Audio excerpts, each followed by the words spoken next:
Hey folks, what's up? It's Friday. You know what it is? Yes, I was supposed to be gone, but I cannot say no to the community or the culture because I love it so much. So, incredible artist here. Just having a lot of fun before I hit the live button. We're gonna have a great show today. We're gonna have a lot of fun. We're gonna talk about a Kickstarter that you definitely need to be checking out. I'm excited. Are y'all excited? It's a little warm, not too bad, but the show's about to be hot. That was so cheesy. Why would I say it doesn't matter? Are y'all ready? All right, then let's have fun.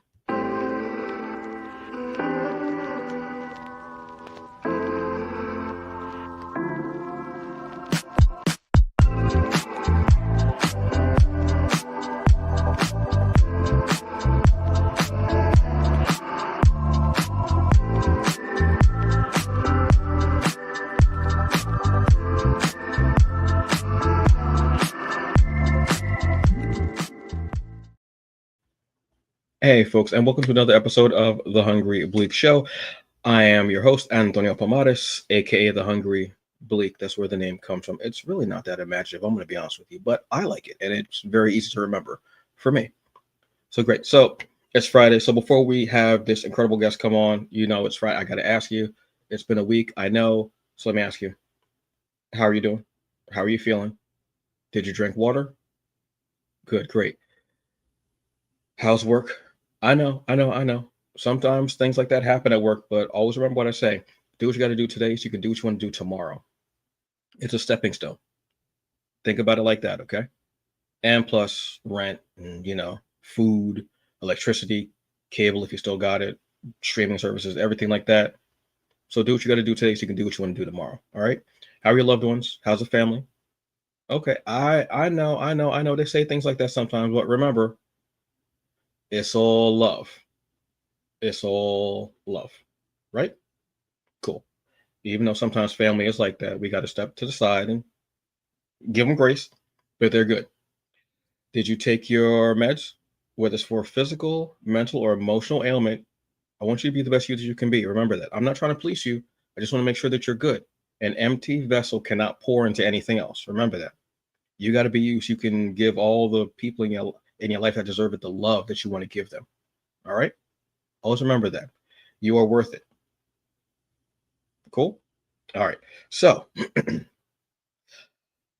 last week's supposed to be my last show for a bit. Y'all know how I like to take breaks from doing shows and social media, what like that. So got an email. Even before I read the whole email, I was already like, yes, I'm going to have you on. But I still read the whole email. Having a Kickstarter and visibility is so important. And it was another chance for me to get to know an artist that I'm not familiar with. And I love that fact. I love being shown new things, new artists, new comics, all this stuff that is beautiful, especially in our community, Black indie geek community, obviously. It's so very important, truthfully. So I got about halfway through the first paragraph. Now, so of course I'm going to have you on. But I still read the whole paragraph because I have manners. I'm not rude. So I was so excited, so just elated to see it. Then when I saw the Kickstarter, I said, absolutely, yes, I want to see what's going on with this. So folks, without any further ado, please join me in welcoming J Hero.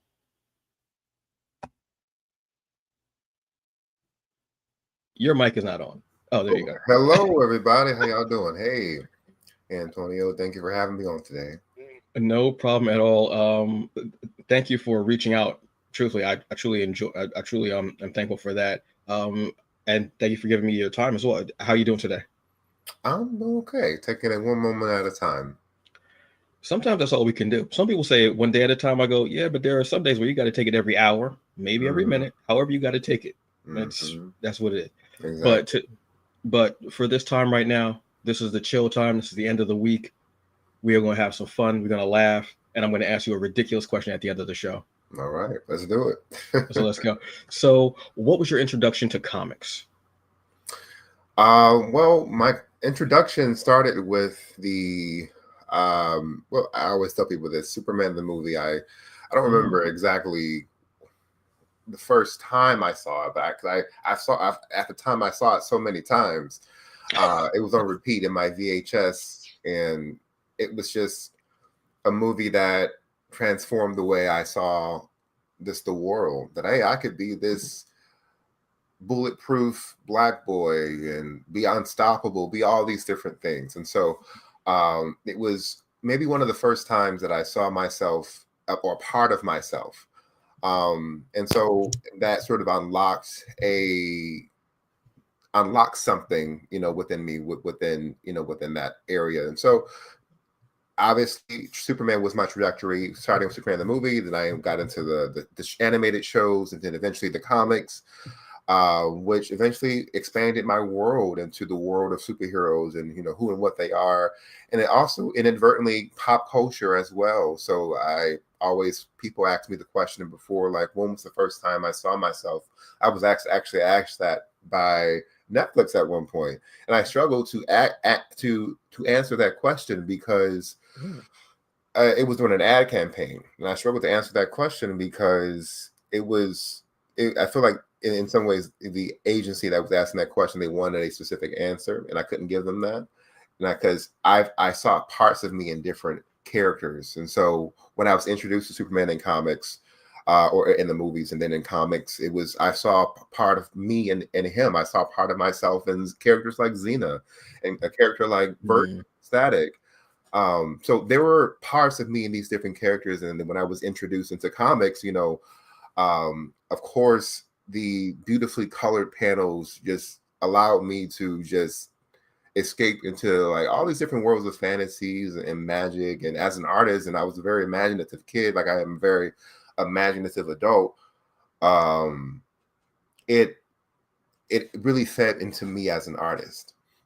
But there was a point in time where eventually I noticed that I didn't see myself as often, and I sort of drew away from comics as much. And so I think it was sort of subconsciously it happened.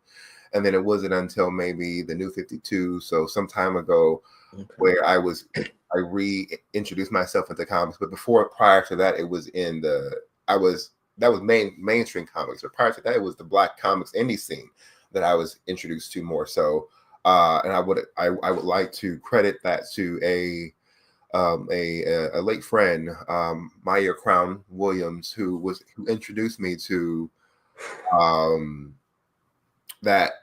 that world through MechaCon and her just that. And it was like interesting to me. It was just expansive. It was so much. It to me, it was like, oh wow, I can do this too. And I realized that before, but this put it in a different perspective, seeing other people actually do the vision and do the work, right? And then I was introduced to New 52, and well, that was then these stuff was a little afterwards. But in that span of time, I realized that I eventually leaned towards telling my own stories, or I wanted to tell my own stories, but I couldn't, figure out what I wanted to tell. And so, but in that vein, I feel like that was my introduction into comics. So, yeah, I feel like that was a lot, but yeah, that was my introduction to comics.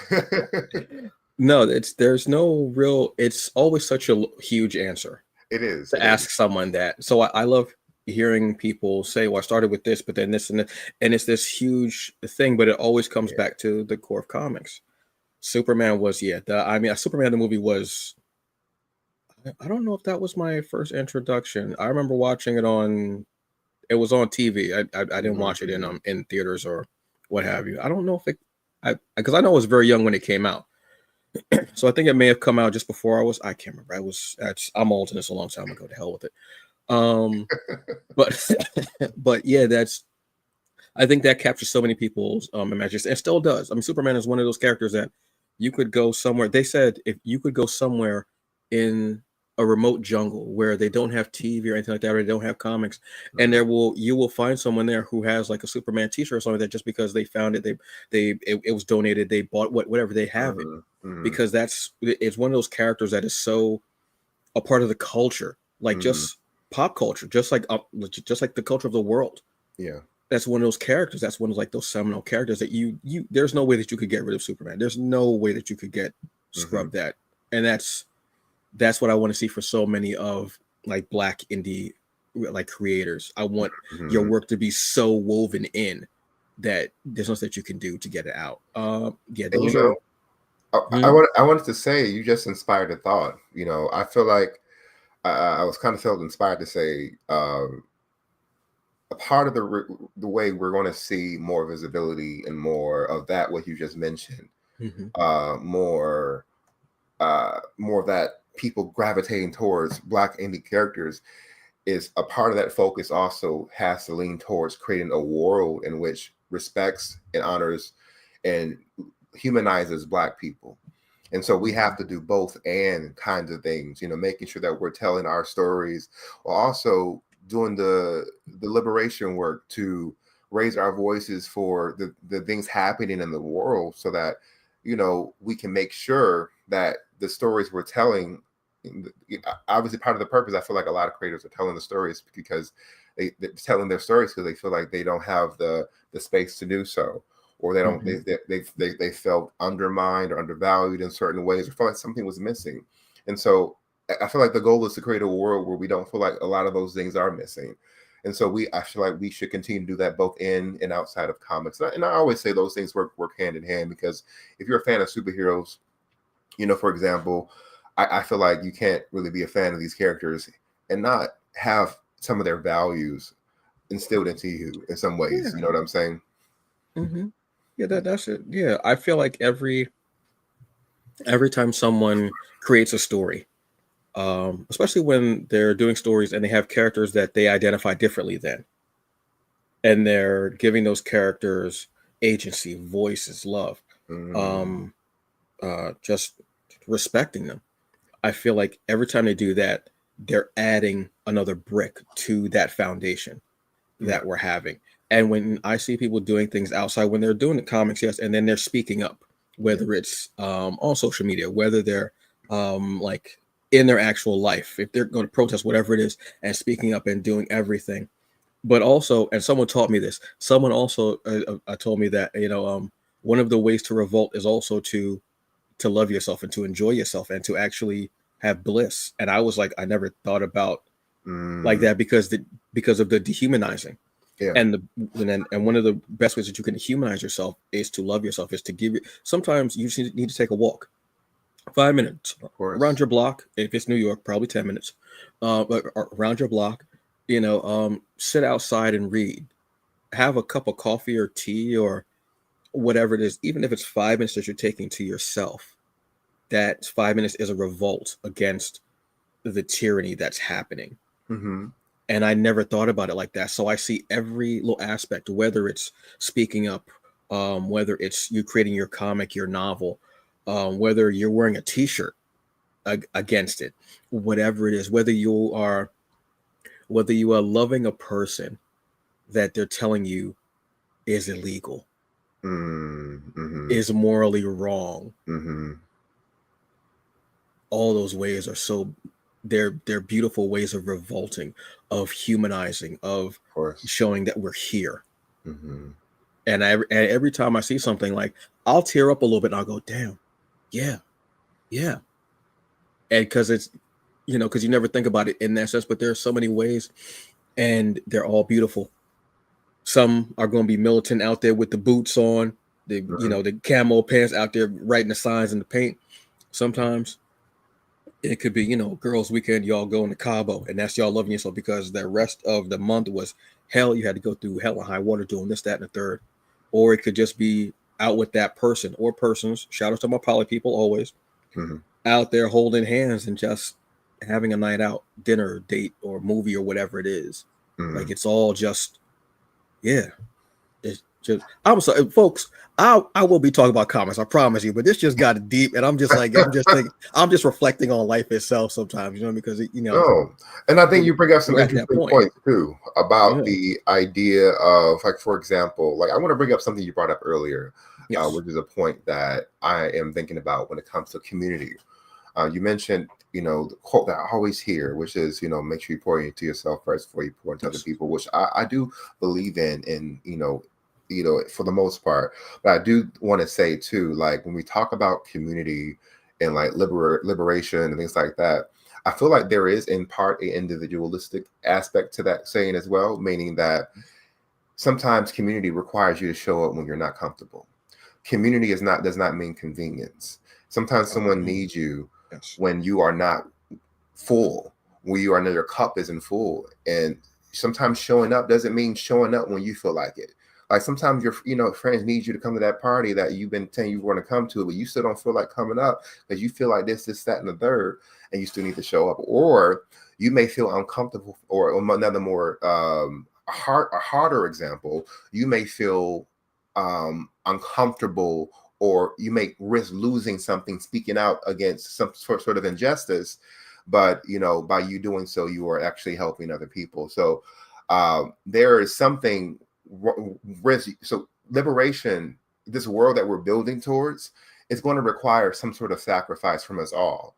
Like we have to sacrifice something along the way, and I think that is something a lot of us have to reckon with, whether it be our privileges, whether it be the way we see the world or our perception of the world, and so, and some of that's going to be shattered, and in some ways for the better, because we're going to be able to get through the harsh truths of what we need to get through to experience the life we want to experience. So I do want to mention that, because I feel like within the comics community too, I'm seeing a lot of people too, like for example, like I have friends who always show up, and they do the best they can to show up, doing, even though they don't have much, because sometimes they, of course, they take boundaries and they take care of themselves and whatnot, but sometimes for capacity reasons they show up anyway. I've been in situations like that where I've had to show up anyway. Of course I've said no too, but sometimes I've had to show up anyway, because it's about balance. You have to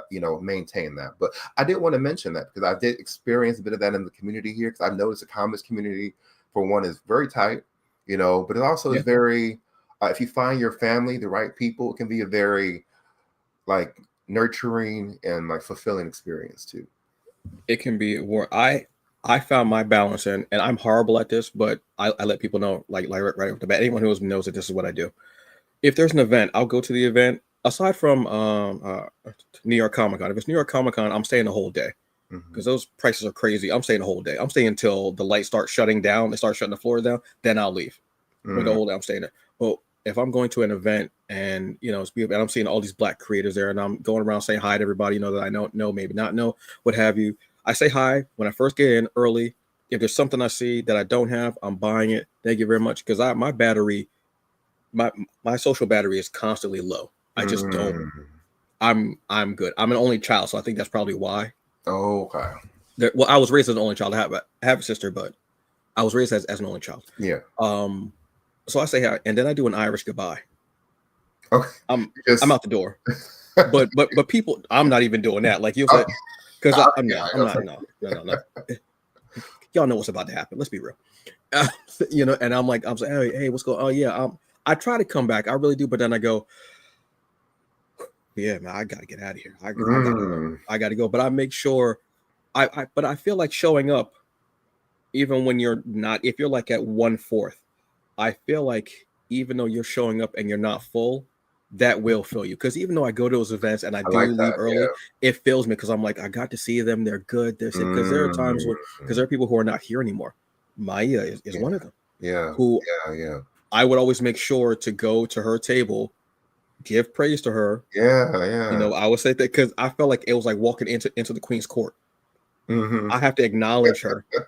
Then I'm gonna see the rest of you y'all. But I got to go crown for a reason, right? exactly, because I would ask, where's Maya's table? And they go, oh, so over there. All right, thank you. I'll be back. I promise. Yeah. I go and say that. So and there are people who aren't here anymore. So I always try to say hello to everyone there, because sometimes you don't know when tomorrow's coming, and that's the sad part, and Very just always true. try to Very true. do that. Speaking of always trying to be there for the community and everything, how did you get into the medium of comics? I think for me, well, this is an interesting question. I'm thinking about this for a second. So I started I think I had my first collaboration back in 2014. It was like a one pager for, I forgot what it was for, but it was a story that highlighted police brutality. It was, I think the writer was Vince Hernandez, I believe that was his name. And so, yeah, it was, I forgot what it was for. I think it was for an anthology. And so, and then moving forward, that was, a while ago, or so that was 2018, something like that. And then moving forward into 2023, or actually, but before that, 2021, I did a little work, started with work with Image, had like a cover with Image, and I had a few covers with, well, a handful of covers with DC. And then some other publishers like Oni Press and then Ahoy along the way, and things like that, and other, and other publishers as well. Leading up into me writing my first, writing and drawing my first comic, which was a 10-page story, which I know we'll get into, but for Star Wielder, and then leading up into what we have today, which is my, 3 years of work, which was originally which is going to be a graphic novel, now turned into a comic series, for Star Wielder. So it's been an interesting trajectory, to see my leeway into comics, but I would say it definitely in the actual actively working in the medium more consistently, it really started off with the cover work that I've been doing. But also I was doing fan art and stuff before that. And so getting familiar with the characters and how they work and the stories and things like that. So, yeah. Was that APB, that anthology?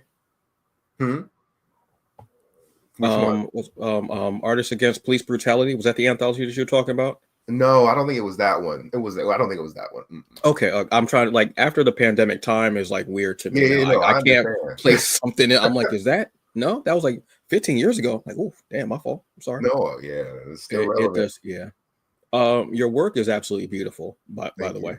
Thank you. I was telling you about the Far Sector piece, of Joe, who I think is just one of the most just breathtaking characters on so many levels, not just visually. Although her green lantern gear is absolutely phenomenal. I love her glasses; they're just great. But Yeah. just the way she's written, Yeah. by and James, obviously, just completely just demolished everything that I ever thought of, like the Green Lanterns. I was like, oh, Mhm. this is my favorite Green Lantern book. And I'm really loving it. And the fact it's so far removed from that. Mhm. No, but your art is absolutely just Yeah. incredibly beautiful. Thank you. Thank you. So, speaking of the Star Wielder, let's talk about that Kickstarter, because I want to know the ins and outs of this. Because again, your art is absolutely beautiful, and your story is just, yes. I want to know more. Yes, please. So tell us about Star Wielder. Yeah, of course. So, to provide a little bit of context, this leading up to this story, I have had some experiences with depression and, anxiety and all kinds of different things, and so something I actually take medication for, something I live with, and so, through and through some very interesting and very harsh experiences that I had, I've learned a lot of lessons along the way. And so there came a point in the last few years where I felt, excuse me, that I wanted to write and create my own story. And I guess inspired in a lot of ways by those lessons from me dealing with my depression or my experience with depression and, obsessive compulsive disorder and anxiety, and, things like that. Um, I wanted to, and also shadow work, and also using Mm-hmm. the internal family systems, which is a psychotherapeutic model that sees emotions as parts. For example, you can say to yourself, as opposed to saying I am depressed, I say a part of me is depressed, or something as simple as I'm experiencing depression. So it's like that little language is allowing you to create a little distance between you and the emotional part of yourself that's feeling depression. And in that little gap, you can ease a little bit of self-acceptance and squeeze a little bit of self-compassion to see what that part is, to tend to that part. And so what I'm learning is that, a way to deal with your emotions is to not get absorbed into them, but is to get to be an observer of them, to simply witness them if you can. That's not always possible. And so that's something that I've learned along the way. And so those lessons, also dealing with shadow work, which for some people who don't know, but shadow work is really the notion or the practice of facing your heavy, hard, dark, difficult emotions head on, with intention, through therapy, through journaling, through all kinds of different exercises and practices, so that you could not deny your shadow, but accept it. And I think that's something that a lot of people struggle with, because there's this notion that all these emotions have that they're all bad or inherently bad, and they're not. There's a lot of what I'm learning is that the parts of you that are wounded, that are hurt, that are harmed, maybe these are the parts that are screaming at you, that are yelling these untruths or distorted thoughts at you. And so I think to combat that, or to address that, really, as opposed to, again, denying those emotions or combating them or vilifying them, maybe trying addressing them with a sense of, so you can still be firm, but also ease in a little self-compassion, ease a little bit of self-acceptance into that. And so those lessons that I've learned inspired this story for Star Wielder, which also in part the design and the look and was inspired by a piece of character art that I did back in 2017, where I had this character that I made. Her name was Kiara J. And so it was, and I'll talk a little about, I know when you will scroll down, but I'll talk a little about that in a second. But back in 2017, I had a piece of fan art, and not fan art, but original character art that I did. And it was a little Black girl who could wield the power of the stars, and I called her the Star Wielder. And so she was this just big-haired, dark-skinned Black girl, and I love the concept. Later on, I decided to, moving forward into 2023, I revisited the concept, and I decided to make a story out of it, implementing the lessons that I just mentioned earlier with regards to my mental health journey. And so then you have here, here it is right here, back in 2017, where you have Kiara, and then back in 2023, where I revisited the idea for Star Wielder, and I had the 10-page story that was part of an anthology called We Belong, which is a great anthology. It was I think one of the first queer sci-fi fantasy Black anthologies too, which was great. And I got nominated for a literary award. So yay. Outstanding. Yeah. And then we have what's leading up into today. And so Star Wielder ultimately is a story about turning fear into power, which features Kiara Kelly, which is a young, pyrophobic Black girl from Detroit who one day develops the ability to wield flames. And so, pyrophobia is obviously the idea that, or the phobia of fire, the intense fear of fire. And so when she develops this intense fear of her, when she has developed the ability to wield fire, her journey shifts and then becomes about accepting her own strength, or overcoming or facing the fear of her own strength. But not only that, in the story, Kiara is also dealing with a lot of other emotional pain as well. As I've said, the story is about turning fear into power, but if you go deeper into that, it's about turning emotional pain into power or strength as well. Because now, outside of fear, she's also dealing with grief. She's also dealing with, it's my mom in the chat. Hey, mommy. No harm Uh, in that. Hello, ma'am. she's also dealing with grief. She's also dealing with, a sense of loneliness and loss, because if you were her, you have pyrophobia and you want to develop the ability to will fire, you're freaking out. This is a traumatic evolution for you. Mm-hmm. And in the story, the issue one opens up with a funeral scene. And in the funeral scene, we show that it's the loss of her grandmother, who was a pivotal figure in the Detroit community, um, who was a a pivotal figure in her life. And so she's lost someone very essential and important to her. So how is she going to get, so the question then becomes, how is she going to get through or face her fear, not only, by herself, but also without this guiding light that was very essential and important in her life. And although Kiara is a part of a very loving and thriving Detroit community, she is still experiencing loneliness and feelings of loneliness. And I think that's something a lot of people can relate to. Still being surrounded by love, but still feeling isolated and lonely in some ways too. And that in some ways is also what it's like to feel depressed. There are some times where the chains that you feel like are, and sometimes always around you, that are carried with you, are carried with you in all areas of your life. Sometimes they are lighter. Sometimes they feel more heavier, but they're still with you. And, and I think that a lot of people don't, some people don't recognize that that's what it's like. Even if you are surrounded by people who are affirming you, who are pouring into you, you can still feel those feelings of helplessness, of powerlessness. And so that is a journey that we'll we'll see with Kiara throughout the story, starting with issue one, which explores the events leading up to her birth. I absolutely love the fact of being able to put something like depression into the story, and to not just make it something that's there, but to make it a part of the story, to make it relevant, to give it a voice, in essence.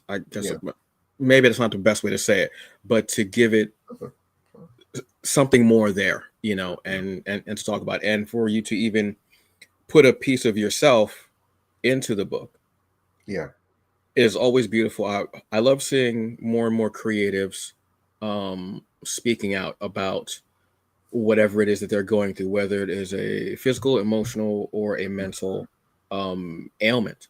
Yeah. And their transparency about it, and saying, this is what I'm going through. This is part of why I put it in the book, but I wanted you to also see that, because you might reach a child who doesn't know what's happening. They're having these feelings, and they're reading the book and they're going, that's how I feel. To being able to let them know, if they may not know, because if you've always had it, you don't, that's just your everyday thing. Yeah. You think that's normal. So when you see people not having it, I don't know why they don't have it. So not just helping adults, because adults will be reading a book as well, but also, younger, if you can help someone, whether it is a young child or whether it's an older adult, to see that's how I feel, and to let them know. And so then they can go and seek whatever type of help or treatment that they need to be able to exhale, to breathe. Yeah. And to give it that voice. I always love, so thank you very much for that. Yeah. First of all, to put that in there. Yeah. And the depth of the story, like from just what you told me, I feel like I've kind of read the first issue. And that's not a bad thing, because you gave me exactly, but I know still when I read it, I'm still going to be caught off guard. But I love the fact of a story opens up. Well, I shouldn't say I love the fact. I love that you're going so deep in the beginning of it and giving us so much to think about and to chew on with this story and the character. Yeah. To be so powerful, and then to have the fear. It's just, love the complexity, love the layers of storytelling that I'm just hearing just from what you're saying. So I know when I see the art, That's complete. When I get the whole thing in front of me, I'm going to say, well, I'm done with this. I need issue 2, like right now.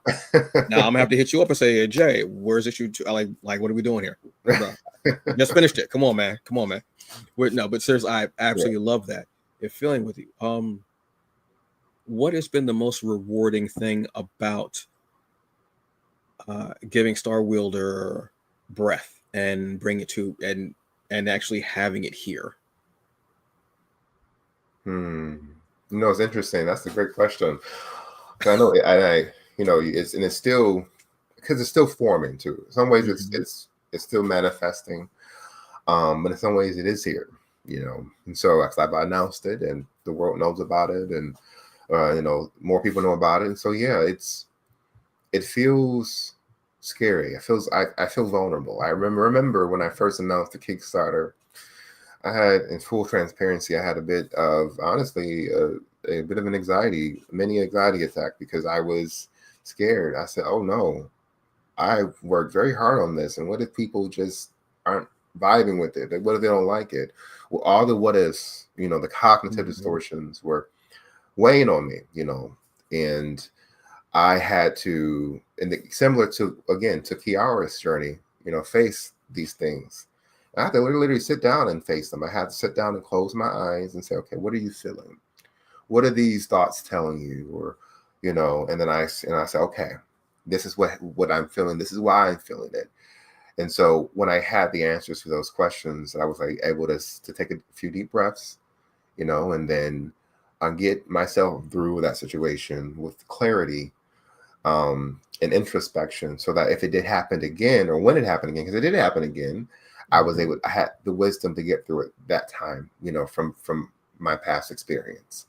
And so it felt, but beyond that, it feels amazing to be able to have, for example, over 100 backers, so people who say, hey, I want to see this happen. I want to support you. Even for the people who weren't able to back, who were just able to share, and just, that felt amazing too. Getting any kind of support that, I could get, has been has allowed me to be full of gratitude. And so, and I also feel, in an age that we're living in today, an age of apathy, creating, you mentioned earlier about, people sharing their emotions and things like that, creating a culture or even a movement of belonging, of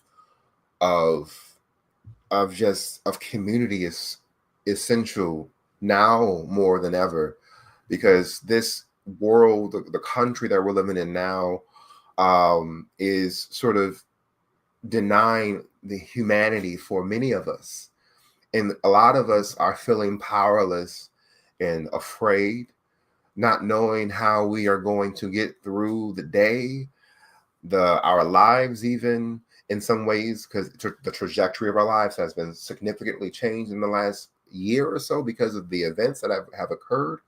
And so the problem then becomes, how then do we get through these feelings of powerlessness? How then do we get through this sense of this weight that we feel? And I think for a lot of us, although we feel powerless, sometimes we need a reminder that we are not. Because that fear that many of us possess, it is an inherent part of our nature, but it is something that we have the ability to get through, to overcome, if we are able to face it. And I think that's what a lot of us are afraid to do.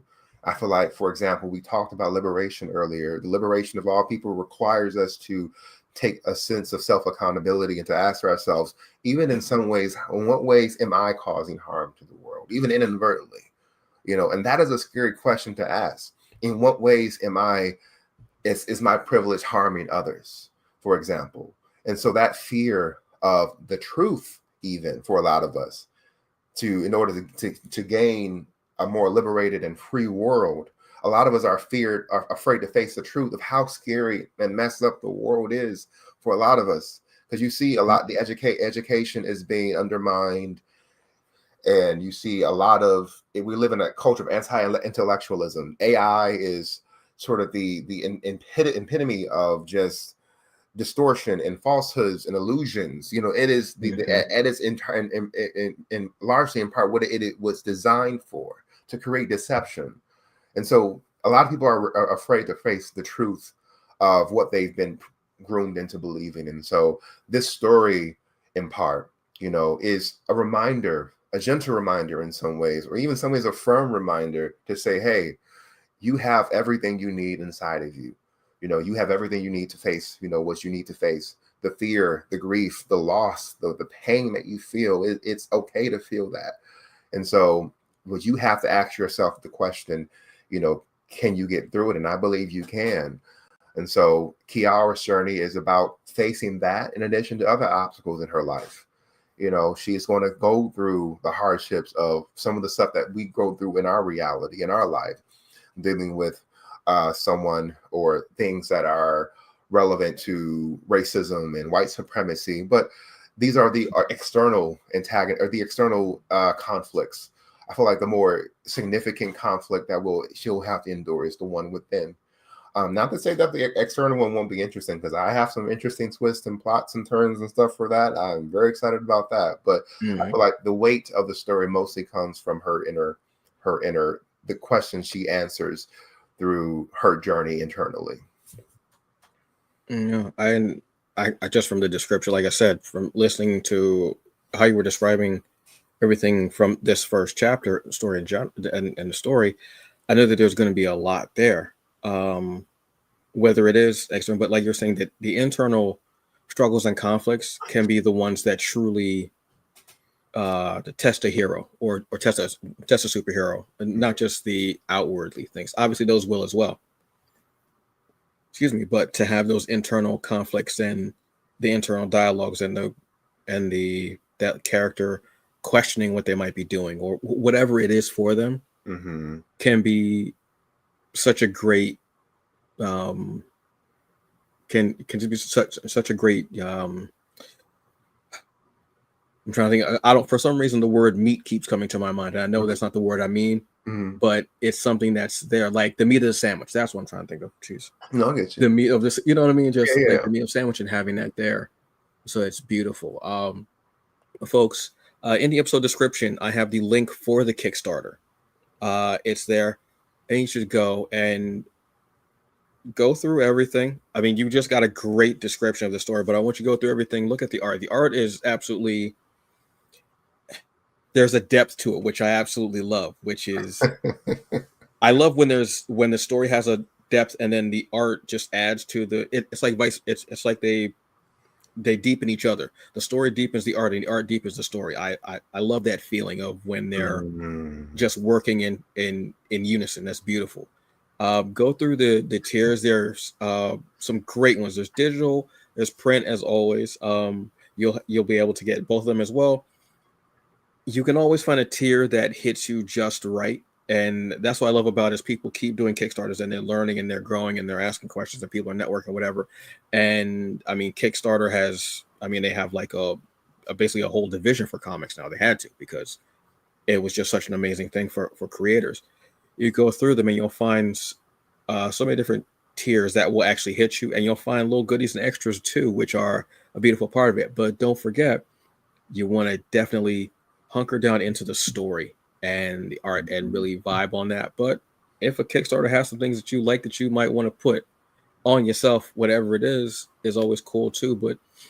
And if by chance you're not able to, pockets are a little tight, please share it. Let people know that it's out here, because it's a great comic. We have 7 days for us to get this funded, and then some, which will be a beautiful thing, because we want issue 2. I already want the trade. I'm gonna be honest with you. Maybe I'm greedy. Maybe I'm greedy, but I already want the trade. Yeah, it's interesting you said, because I think issue 1 might surprise you. Like I said, we don't see much of Kiara per se, but she is represented in the story because we see the events leading up to her birth. And so, like I said, stories talk about fear and the power.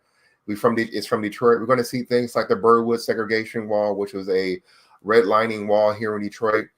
that a lot of people don't know about, that know existed, that was established in the 1950s. We're going to learn more about the Detroit uprising, Detroit 1967 uprising, which was one of the many uprisings that happened during that time throughout the country. And one of the few uprisings in Detroit, and that during that time. And we're going to see how even Detroit itself was able to turn its own fear, its own pain into a source of strength and power.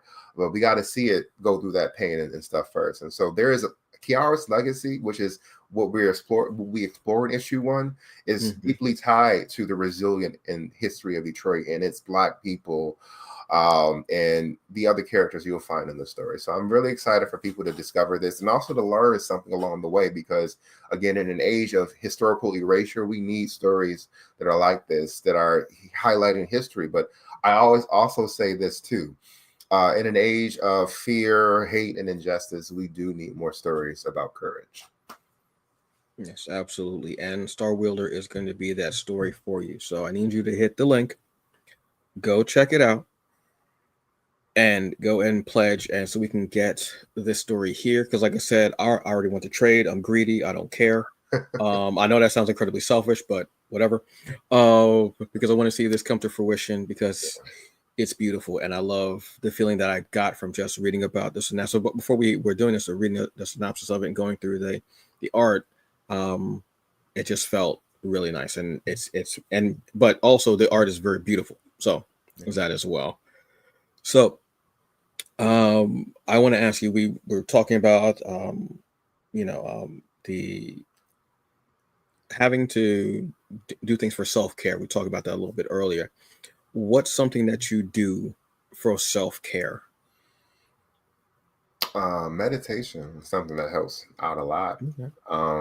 Mindfulness meditation, just using meditation to practice, paying attention to your breathing, to different parts of your body, sensations, things like that, has been a game changer for me. So if you are not someone who is a meditator, or someone who knows or is interested in meditating, I would say, hey, give it a shot, because it can really change your life.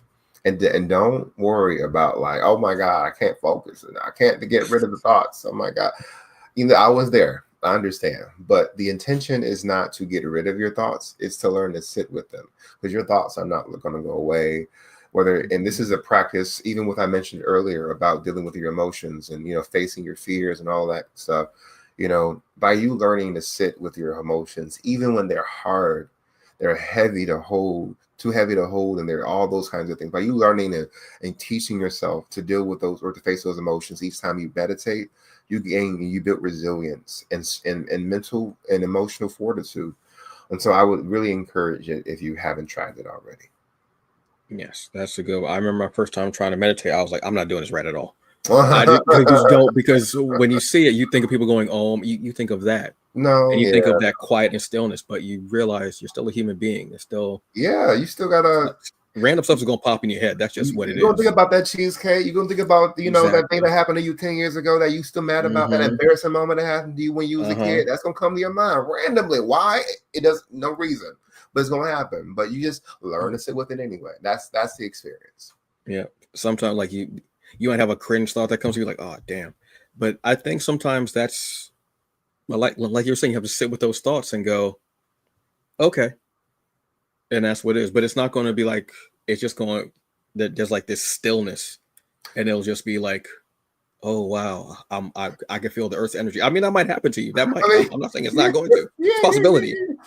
But my first time, I was like, I'm not doing this right. I can't stop. And I was so mad. I was like, I'm not doing this right. And then, like at a certain point, I started realizing, yeah, I'm gonna have thoughts that are gonna pop in, because I'm just human being, and I have thoughts. I have a lot of thoughts, and they come into my head, and that's just part of it. It's okay. But I'm still sitting here with it. Yeah. So it's cool. Yeah. All right. So comics. There are a lot of comics out there. Old, new, young. There are so many of them. What are three comic series or graphic novels that are faves of yours, or that hit you? So I about this question. I've been like thinking. But I would just say, to name, it's just a few, because there, like you mentioned, there's a lot out there. But one that has been pivotal that I actually reread recently was Superman Birthright by Mark Waid, Okay. which was I thought was a art story, was interesting. And it's actually something that I was referencing in part for Star Wielder in some aspects. But another reference for Star Wielder was Bitterroot, which eventually became just from its historical fiction aspect of but also just I like the elements of horror and things of that nature that it plays with, but also from a creative and artistic aspect. Sanford Green does a really amazing job with the art and colors and highlighting different scenes with the different color palettes. I just think it's great storytelling with the words and also the art and visuals too. Another one, this is like drum roll because I'm like, oh my god, oh goodness, my mind is tripping through. It has to be one of my favorites. Is Wonder Woman League of One. Okay. It is a Wonder Woman story where she takes on the Justice League because there's something that happens, I believe, and if I recall, there's something that happens. She has to face this being, this entity, this dragon, and she's the only one that can face it. And there's a problem, and she's the only one that can solve it. And it requires her to take care to like fight her friends. In some ways, she doesn't fight them directly. She has to deceive them and do other things that she doesn't normally do. But it really, in some ways, it cements that this is Diana, who she is, and this is her who it instills her character while keeping it intact throughout the story, without sacrificing it along the way. And so I think also anything with like Gail Simone or Grant Rucka's Wonder Woman is really cool. Like I love Wonder Woman. So I would say those. There are a number of stories that I can reference. It's just like like for me it changes day. Like I have my list. But if you catch me on the right day at the right hour, I could say, oh, with this, but I have my constants, which I know are ones that are always in my head. Like I read a lot of comics, more than I actually want to at times, but I've had to like whittle it down because I'm like, if you're not at this bar, I'm not reading you anymore. Like at a certain point, just because the bar keeps getting raised. I feel like it used to be every couple of years. Now it's every year. Can be every month at the rate comics come out. You have to like really be there, and I feel like everybody's stepping up more and more. I'm trying to actually read a Superman story, but because I have a couple of them, but I'm reading Wonder Woman's new series now. The ongoing or absolute? No, the ongoing from King. That one's very interesting and very timely. Okay. That first issue, I was like, oh wow, that's crazy. And then seeing how things have been going with the country, I was like, this was actually very, very telling. I want to read Superman. I want to read a story that's going to hit me. So I'm probably going to try Birthright because I haven't. I think I can't remember the last Superman story I read. Honestly, it might have been in Elsewheres. I mean, truthfully, it might have been like Speeding Bullet or something like that, which was a long time ago. That was a very long time ago. And Bitterroot is one of the most. It hit on so many different things, and like you're saying, bringing those real life events into the story. Does a great job at that. And reading them, and then when they had like the Red Summer, Red Summer of 1919, absolutely, And I think that was after the series or after, I can't remember where it was at, but I know that it was like a one shot kind of a story, but still playing into the whole world, but like a one shot. And I was reading it, and I was like, and I remember when Bitterroot first came out, it was also when Lovecraft was out. Oh wow! So I was getting it. So I was like enjoying both of them. Hey, that's the perfect. I wonder that's perfect time because because it was actually Chuck Brown who gave me the omnibus of Bitterroot. He said, Okay. "Here, I want to. You should have this." I said, "Okay, cool, thank you. Like, I'm Oh excited to read God. this." And so, like, I, got home and immediately I was like, "Okay, I gotta dig into this." And so, eventually, I read it. But not only was the story valuable, but also the essays and the historical content that was in there as well. Yes. And that's Yes. also something Yes. that I want to utilize for this issue, for the first issue of Mhm. Star Wielder too. I want to eventually, possibly, hopefully, get someone to write like an essay about the history of Detroit and like some of the nature of dealing with the theme Mhm. of fear into power and tying that into actual historical data and facts. And so I love how they do that, and they get experts in those fields, some who understand the nature of the story, but also how it ties to reality and what has happened, and also what could happen and what our futures and stuff like that. Yes. So Yeah. Though. Yeah. That I always love when there's like little supplemental things in a book to either maybe educate you if you didn't know that it was real, or to maybe shed more light on it, or what have you, just to bring it more into you and just go, okay. And it helps to educate you on the thing that happened, but it also gives you a little more depth to the story. And you may actually be introduced to a new person who wrote that, and you exactly, might find that they've written like 3 or 4 books, or they have this or whatever going on. So no matter what, you're finding out something new yeah, yeah, because of that. yeah. All right, so we've talked about Star Wielder and how we're going to get a trade. I'm speaking that into reality, manifesting that, All whatever you want right, to say. hey, hey, hey, I'm speaking that hey, into reality. we on all the magic. Yep. And then at the wrap party, when you have your first season of the TV show, you're going to be handing out hardcover editions of the Which will trade. be animated. I'm speaking all. I mean, but we're going live action and animated. I don't know why you even trying to skimp. I Listen, feel like we're like just getting it all out there. Talked about any incredible things there. We're talking about 3 comics that really hit you. But now comes the question that is very hard. All right. I give this question to everyone now. It's a very like it's a wide spectrum for her to answer. But I changed the question I was going to ask you of course you because I did. figured, you know what? No. All right. So now I feel like I should go with the original. Actually, you know what? I'm going to go with the original question. Okay. Forget it. Okay. What do you want your legacy to be? My legacy to be, well, I'm going to speak a fact, that hard truth. Okay. I'm going to die one day. We're all going to die. And that's a fact that a lot of us have to reckon with. I think when we learn to sit with that reality of our mortality, it can change the way we look at life.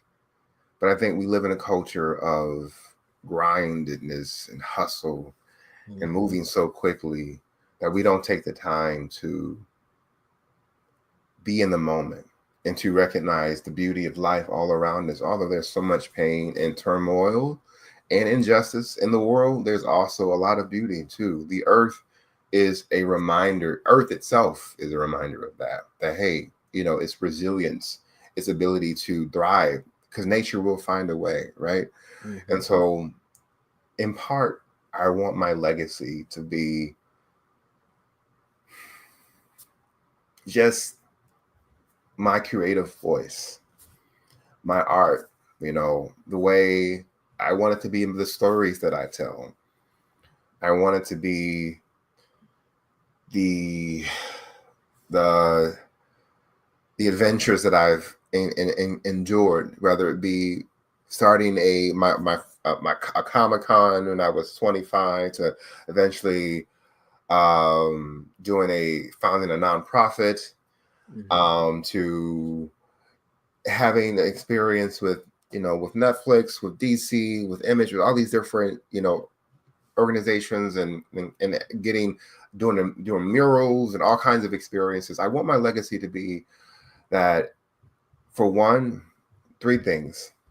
I want it to be that Jay, that I lived that to know that I want to know that to know I lived a life that was truthful and in honor of who I am. Okay. Um, 2, I want it to be um, a life lived where people know that I tried to live courageously, despite everything said against people like me. And then 3, that I use my voice, whether it be my actual voice or creatively or otherwise, to help inspire a better world. Because I want, hopefully in my lifetime, to see, because we talked about the other side of capitalism and imperialism. I want to eventually see the other side of that, to experience that, to even see a crack through that. And I believe in some ways we are on the cusp of that. We are seeing the storm before the calm, because they're reacting like this for a reason. They're acting out of fear. And so they're reacting to something, because something is changing. But if we can just hold on, and I want to see the end of that. So that's what that's kind of what I want my legacy to be. I can appreciate all of that. I'm gonna throw this out there. There you go. My mom. Those are beautiful things. I've only asked a couple of people just because at this point, folks, if you watch the show, you found out that there's like 2 questions that I'm going to ask. But I always think about what people want to leave behind as far as like their legacy. Mm-hmm. I've had different answers like, my children are my legacy, and what I've tried to instill in them, hopefully they can, instill that in more of the world. I've had people's work. But I always like thinking about that. Like, have I left a mark anywhere that will benefit people and made someone laugh or feel good that day, or whatever it is that's that. So I always think about that. Mm-hmm. So, on that note, folks, honestly, I don't even know how to even end that. I'm gonna be honest with you. I have no idea how to even. I have no idea. Someone shut me up. Thank you. It's about damn time somebody shut me up. It's just, yeah, that's where we need to be. And you know what? No, this is what I'll say, and I will hold on, hold on, and fight. Your words, your laughter, your love, your whatever it is, whatever you use to resist. Hold on, resist, fight, laugh, love, cry if you need to. Hell, sometimes that works. Whatever it is, but don't lose that part of you. Don't lose that thing that don't lose that. Yeah. Because once that's gone, that's it. It's a very slippery slope. Actually, it's not even a slope. It just goes straight down. Honestly, just go straight down. Yeah. All right. So, folks, what I need you to do is I need you to go to the Kickstarter. I need you to pledge to the Kickstarter, and I need you to share the Kickstarter. Then I need you to go, and I need you to meditate. You're going to hear the voices. Don't worry about it. You're going to hear all types of thoughts. Don't worry about it. It's natural. I need you to get your favorite snack. I need you to read something. I need you to watch something. And I need you to just give yourself some grace tonight. Mm-hmm. Give yourself some grace. You had a hard week. Lot going on. And then tomorrow, I want you to hit reset. Go at it all over again. And do it. All right? So on that note, I want to thank you so much, J Hero, for being here. I have appreciated it. I'm glad I said yes to the show. Because I feel like I needed this after this week. Well, this might be one of my chicken noodle soup for the soul episodes. Okay. that I have, which I enjoy those episodes because they make me go, oh, I didn't know I needed this. There's a reason why fate threw you and said, hey, check this out, which I am very thankful for. Thank you to Jason and Sed as well. Y'all, I want you to have a very good evening. Enjoy the rest of it. Be safe. Drink water. And as always, F Trump. I'll see y'all later. Always. Peace.